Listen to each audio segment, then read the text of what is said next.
Halo teman-teman, saya Lily dari Batch 4 e-learning program Master of Arts in Communication Studies Corporate Communication, The London School of Public Relations, Jakarta. Pada kesempatan kali ini, dalam mata kuliah Strategic Public Relations Planning, saya akan membahas mengenai internal communication. Konsep kunci atau key concept dari internal communication adalah sebagai berikut. Yang pertama, peran karyawan bagi perusahaan. Yang kedua, komunikasi, keterikatan dan produktivitas. Yang ketiga, mengkomunikasikan strategi bisnis. Yang keempat, kultur organisasi. Yang kelima, kemampuan komunikasi para manajer. Yang keenam, masalah dalam komunikasi karyawan. Yang ketujuh, komunikasi perubahan besar. Dan yang kedelapan adalah pengukuran.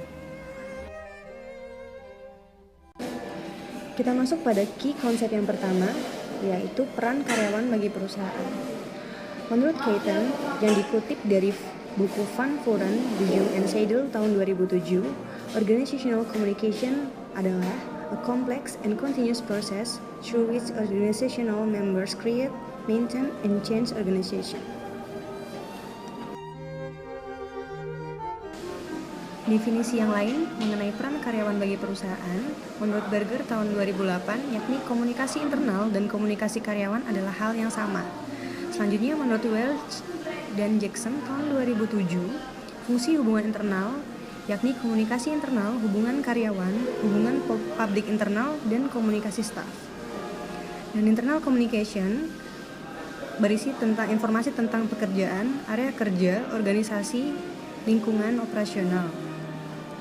Dan internal communication berfungsi untuk membantu memotivasi, membangun kepercayaan, menciptakan identitas bersama, dan mendorong keterikatan. Selanjutnya yakni tujuan komunikasi karyawan. Dapat kita lihat dalam bagan yang telah tertera dalam slide, yakni tujuan komunikasi karyawan terdiri dari 4 poin, yakni yang pertama tujuan organisasi, yang kedua komunikasi karyawan, yang ketiga perilaku karyawan, dan yang keempat adalah performa organisasi.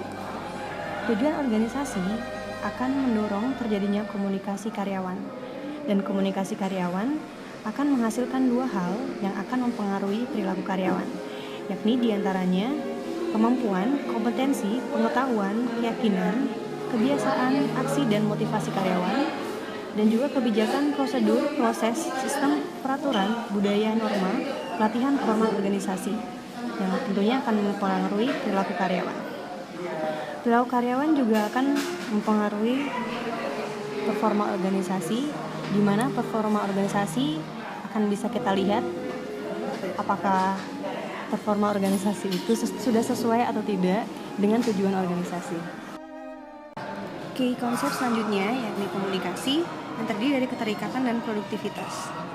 Keterikatan karyawan berdasarkan penelitian Smythe akan menghasilkan karyawan yang pertama, lebih kreatif dan produktif. Yang kedua, kritis dan lebih terbuka pada perubahan yang konstruktif. Yang ketiga, ikut membantu perubahan bagi orang lain. Yang keempat, menjadi advokat untuk organisasi mereka. Dan yang kelima, senang bekerja dan membuat tempat kerja lebih menyenangkan bagi orang lain. Selanjutnya yaitu cara mengikat karyawan. Berawal dari titik awal dari karyawan tersebut, yakni pengalaman sebelumnya, nilai pribadi, dan tujuan pribadi dari karyawan tersebut. Selanjutnya akan muncul ekspektasi karyawan ketika karyawan tersebut telah bergabung di perusahaan, yakni tentang hal yang harus dilakukan dan hal yang bisa dicapai. Selanjutnya, cara perusahaan mengelola karyawannya, yakni pertumbuhan personal, lalu hubungan antara karyawan dengan perusahaan, kepemimpinan, komunikasi, dan juga perubahan manajemen. Key konsep yang selanjutnya yaitu mengkomunikasikan strategi bisnis.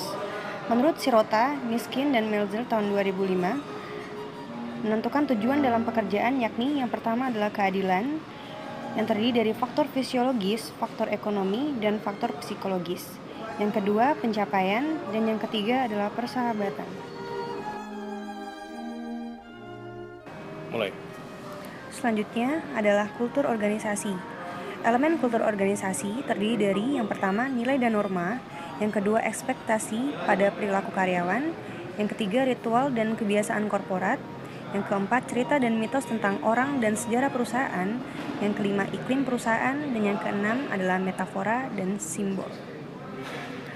Tuntunan praktek kultur terbaik menurut Mike Elsie dan Hergy tahun 2004, yakni merumuskan keseluruhan strategi kultur, mengembangkan para pemimpin kultur, berbagi kultur dengan berkomunikasi secara efektif kepada staf, mengukur performa kultur, dan mengkomunikasikan kultur dengan pelanggan yang terlibat. Selanjutnya, yaitu kemampuan komunikasi para manajer.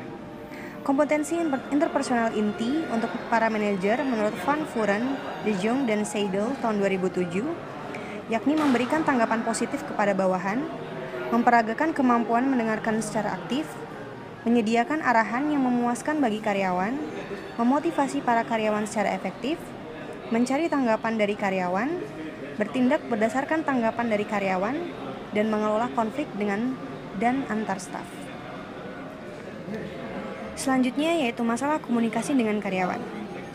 Terdapat 5 masalah utama. Yang pertama, manajer lebih banyak mendikte dan jarang mendengar.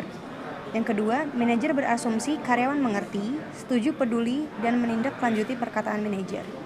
Yang ketiga, terlalu banyak isi yang menjadi urusan manajer dan bukan karyawan. Yang keempat, terlalu banyak propaganda yang dikomunikasikan dan tak menghadapi kebutuhan perubahan. Dan yang kelima, manajer terutama manajer senior. Konsep selanjutnya yakni komunikasi untuk perubahan besar. Terdapat langkah sukses komunikasi untuk perubahan, yakni yang pertama, bangun rasa kepentingan. Yang kedua, buat panduan koalisi yang kuat. Yang ketiga, kembangkan visi dan strategi yang jelas. Yang keempat, komunikasikan perubahan visi. Yang kelima, berdayakan karyawan untuk aksi luas. Yang keenam, buat kemenangan jangka pendek. Yang ketujuh, konsolidasikan capaian. Yang kedelapan, pancangkan pendekatan baru pada kultur. Selanjutnya terdapat kesalahan umum dalam komunikasi untuk perubahan besar.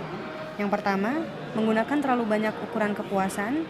Yang kedua, gagal menjalin koalisi. Yang ketiga, meremehkan kekuatan visi. Yang keempat, kurang mengkomunikasikan visi. Yang kelima, membiarkan rintangan menghalangi visi baru. Yang keenam, gagal membuat tujuan jangka pendek. Yang ketujuh, terlalu cepat mengumumkan kemenangan. Dan yang terakhir yakni mengabaikan penanaman kultur baru. Key point yang terakhir yakni pengukuran. Survei umum dan focus group discussion yang mengungkap yang pertama, pemahaman dan sikap yang baik kepada misi dan tujuan perusahaan. Yang kedua, persepsi bahwa perilaku organisasi konsisten dengan visinya. Yang ketiga, perilaku manajer dan pengawas konsisten dengan visinya. Dan yang keempat, meninjau aspek apa saja yang masih belum konsisten. Yang kelima, apa pegawai mengerti perilaku yang diharapkan. Dan yang terakhir, sudahkah karyawan terikat dengan aktivitas spesifik untuk membentuk visi perusahaan. Selanjutnya, audit komunikasi karyawan, yakni ada beberapa bagian. Yang pertama, pengetahuan karyawan dengan tujuan dan visi perusahaan. Lalu iklim komunikasi. Lalu bagaimana instruksi komunikasi untuk karyawan. Lalu akurasi timeline untuk berkomunikasi. Selanjutnya, efektivitas komunikasi antar departemen. Dan yang terakhir, seberapa percaya karyawan bahwa pendapat dan tanggapan mereka didengar dan dipertimbangkan oleh para manajer. Sekian presentasi dari saya. Terima kasih.